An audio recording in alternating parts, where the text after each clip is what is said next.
ആഗോള അയ്യപ്പ സംഘവുമായി UDF സഹകരിച്ചേക്കില്ല. അയ്യപ്പ സംഗമത്തിന് പിന്നിൽ രാഷ്ട്രീയ താൽപര്യമാണെന്ന് UDF വിലയിരുത്തൽ. തീരുമാനം നാളെ പ്രഖ്യാപിക്കും. റോഷിപാൽ വീണ്ടും എത്തുന്നു. റോഷിപാൽ, അയ്യപ്പ സംഗമത്തിന് പോകേണ്ട എന്ന് തീരുമാനിച്ചോ UDF?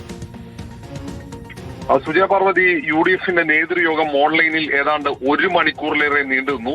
വളരെ വിശദമായിട്ടാണ് അയ്യപ്പ സംഘവുമായി ബന്ധപ്പെട്ട വിഷയം ചർച്ച ചെയ്തത്. കാരണം വ്യത്യസ്തമായ അഭിപ്രായങ്ങൾ ഉയർന്നു. നേരത്തെ PK കുഞ്ഞാലിക്കുട്ടി അടക്കം അയ്യപ്പ സംഘവുമായി ഒരുമിച്ച് അത് സഹകരിക്കണമെന്ന നിലപാടുണ്ടായിരുന്നു. പക്ഷേ ഇന്ന് UDF യോഗത്തിന്റെ മൊത്തത്തിലുള്ള വിലയിരുത്തൽ അയ്യപ്പ സംഗമത്തിലൂടെ LDF രാഷ്ട്രീയ നേട്ടം ലക്ഷ്യമിട്ട് ആ പരിപാടി സംഘടിപ്പിക്കുന്നു.